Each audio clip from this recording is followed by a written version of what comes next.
कुछ लोगों के लिए यह दुनिया बहुत बड़ी है। ग्राहकों की लॉबी बहुत बड़ी है। 140 करोड़ की आबादी है और लोग किसी भी कार्य को, धंधे को, बिजनेस को लेकर कहते हैं कि जहां पर 140 करोड़ लोग हैं वो सब आपके ग्राहक हैं। अगर आप अपने नज़रिए से देखेंगे, सकारात्मक नज़रिए से देखेंगे तो फिर भी क्यों ऐसा होता है कि हम में से बहुत सारे लोग अपने इर्द गिर्द, कई बार तो अपने गांव में, अपने रिश्तेदारियों में और कई बार अपने ही बहुत क्लोज रिश्तों में, अपने मामा के लड़के, बुआ के लड़के या फिर सगे भाइयों के ही कारोबार को अपना कारोबार बनाने के लिए आमादा रहते हैं। उसी कार्य को लेकर वह जो है सोच पाते हैं कुछ भी। जैसे आपका कोई भाई अगर कोई कंस्ट्रक्शन का काम कर रहा है तो आप उसके साथ में हो लेते हैं, कुछ दिन कार्य करते हैं। कुछ दिन के कार्य के अनुभव के बाद उसी के कार्य को करते हुए उसे कंपटीशन देने लगते हैं। किसे? अपने ही भाई को। इन्हीं सब बातों को लेकर आप लोगों से आज चर्चा करेंगे। एक ऐसे विषय पर आप लोगों का ध्यान आकर्षित करेंगे कि बड़े क्लोज रिश्तों में किस तरह दरारें पड़ जाती हैं, किस तरह से प्रतिस्पर्धा आ जाती है। नमस्ते, मैं हूं Ajay Sahni, star real reporter news के अपने पेज पे पुनः एक बार जय जयकार करने हेतु जल्दी आ गया हूं थोड़ा। लेकिन दोस्तों, मुझे सही कहा जाए तो मैं इसी कार्य के लिए बेहतर बना हूं। मुझे सुबह से शाम तक के मैं कई बार आप लोगों से रूबरू होकर इन सब विषयों पे बातें करनी चाहिए, क्योंकि इन सब बातों से आज आपको इसका महत्व नहीं लग रहा होगा, लेकिन आने वाले कल में, भविष्य में इन सब बातों का महत्व आप सबको नज़र आएगा। और वैसे भी दवा की ज़रूरत तब पड़ती है जब व्यक्ति बीमार पड़ता है। पहले से ही अगर प्रिकॉशन, पहले से ही अगर बहुत सारी चीज़ों की जागरूकता रखी जाए तो फिर दवा की शायद ज़रूरत ही न पड़े। तो चलिए लेकर चलता हूँ सीधे आप लोगों को उन्हीं मुद्दों पर। जैसे कई जगह हमने देखा होगा, आपने भी देखा होगा, दो भाई थे, बड़ा उनमें पटता था, साथ में जाते थे काम पर, साथ में आते थे। सब्जी का थैला लिए एक भाई बुलेट पर पीछे बैठता था, एक भाई चलाता था। घर पर खाना बनता था, चिकन बनता था, मटन बनता था।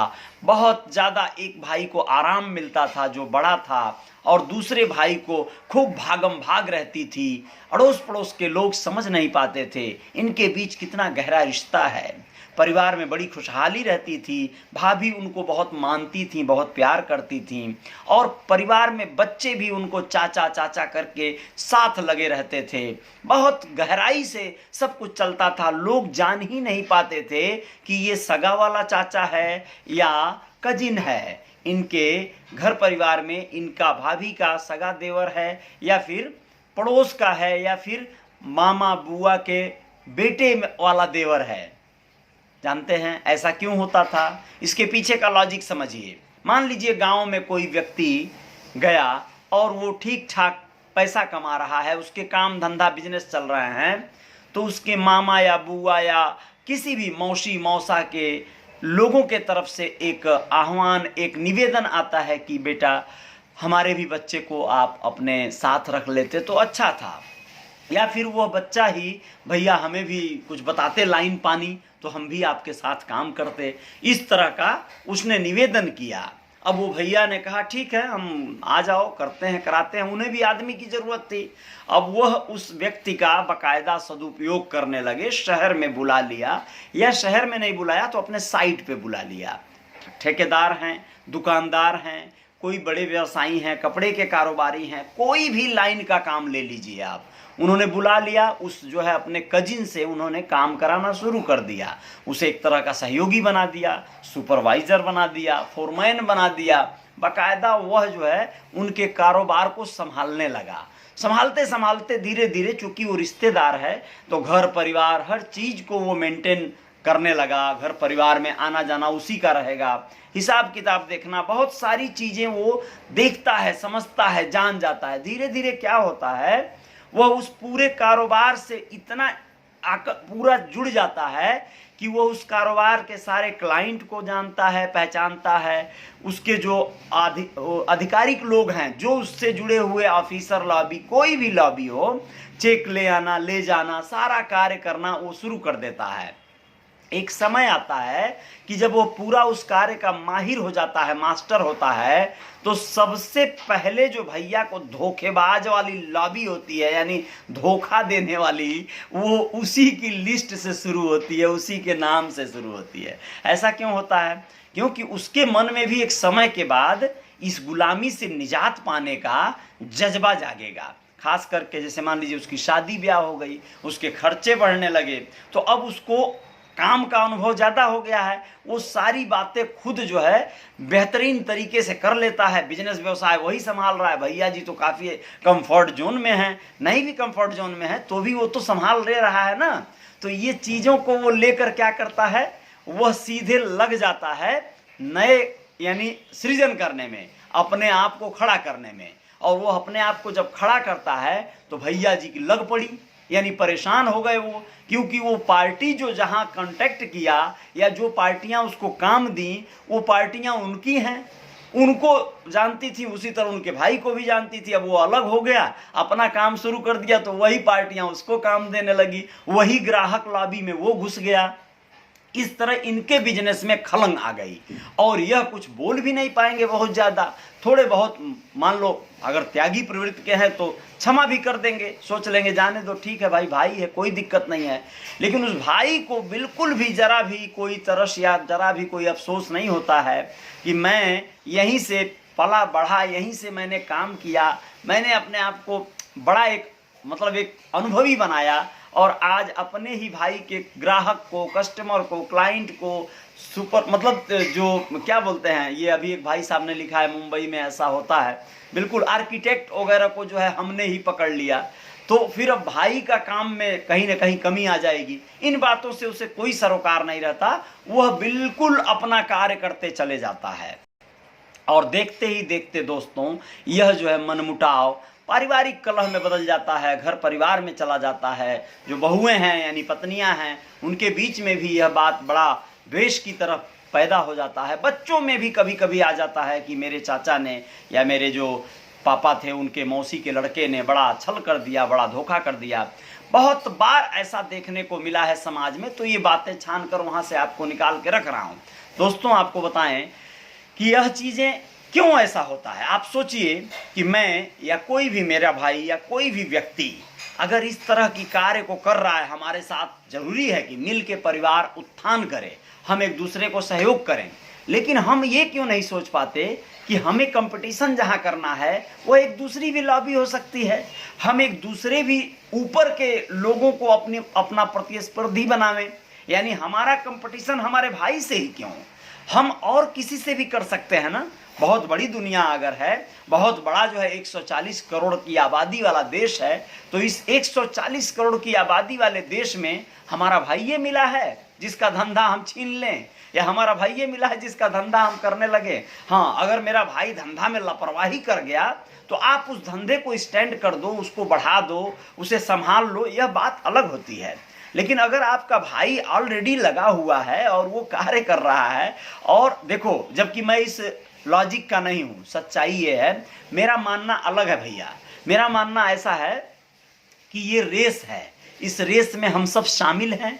हमारे अंदर दम होगा हम आगे जाएंगे, आप में दम होगा आप आगे जाएंगे, ये हमें भी स्वीकारना होगा। मैं तो यह कार्य अपने गायकी और अभिनय क्षेत्र में बहुत सारे लोगों के साथ किया हूँ। मैंने कई लोगों को आमंत्रित किया, मैंने कहा कि अगर आप में दम है, मंच पर सीधा स्टेज पर मैं गाना गा रहा हूँ, मैं अच्छा नहीं गा रहा हूँ, मुझे बहुत अच्छा नहीं आ रहा, कोई दिक्कत नहीं, आप अच्छा गा रहे हैं, आप आइए, मैं आपकी तारीफ करूंगा, मैं आपको प्रमोट करूंगा, मैं आपको प्रस्तुत करूंगा।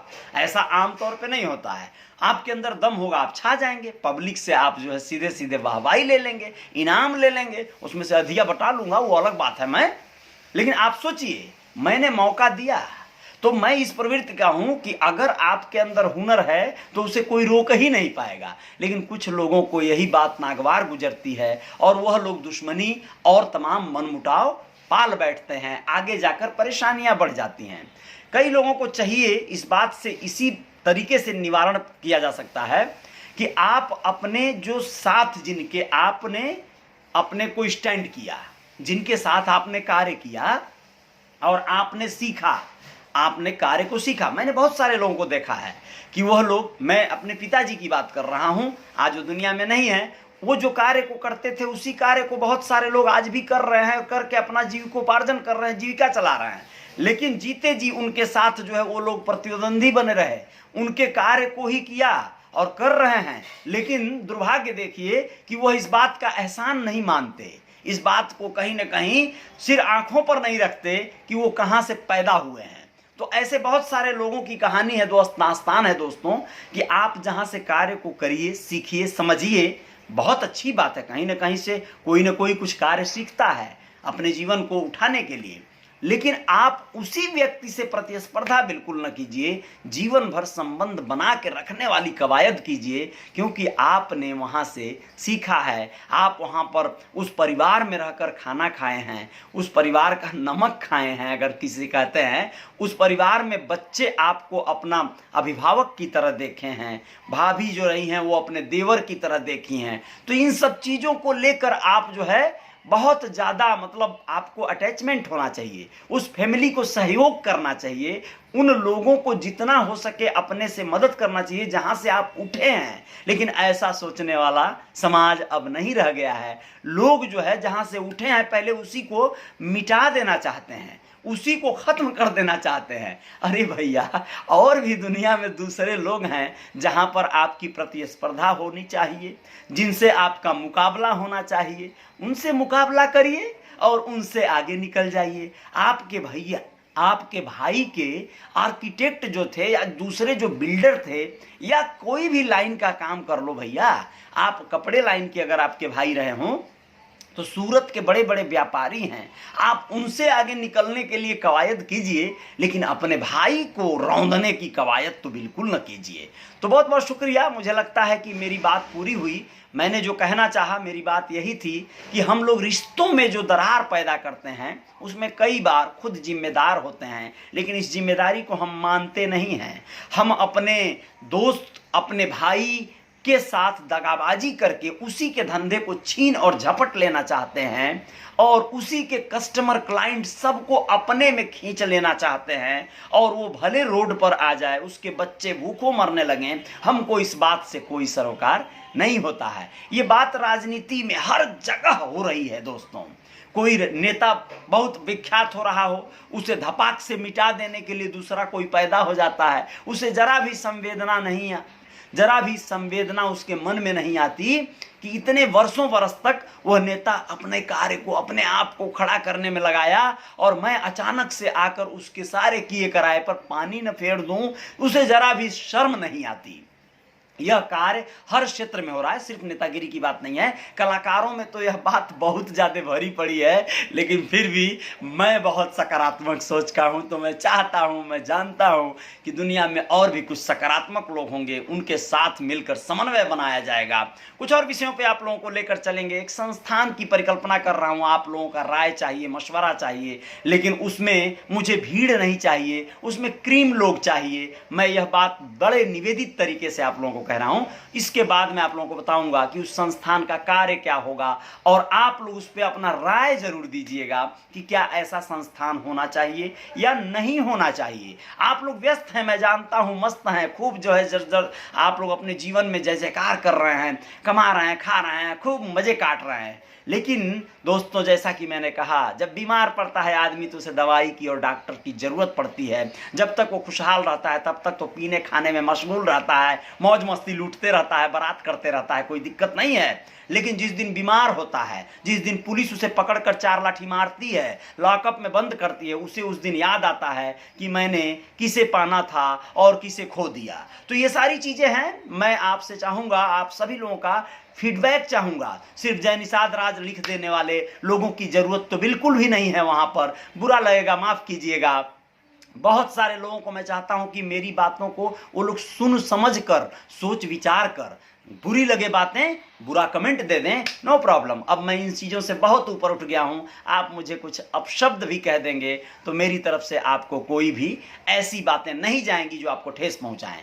मैं इन चीज़ों से बहुत ऊपर उठ गया हूं और मैं चाहता हूं आप लोगों का फीडबैक मिले। जो मैं चाहूं, जो मैं बातें इसके बाद पूछने वाला हूं आप लोगों से, उस पर आप लोग अपनी स्वस्थ प्रतिक्रिया जरूर दीजिएगा। जय जयकार जारी रहेगी। बहुत बहुत शुक्रिया, बहुत बहुत धन्यवाद आप लोगों का।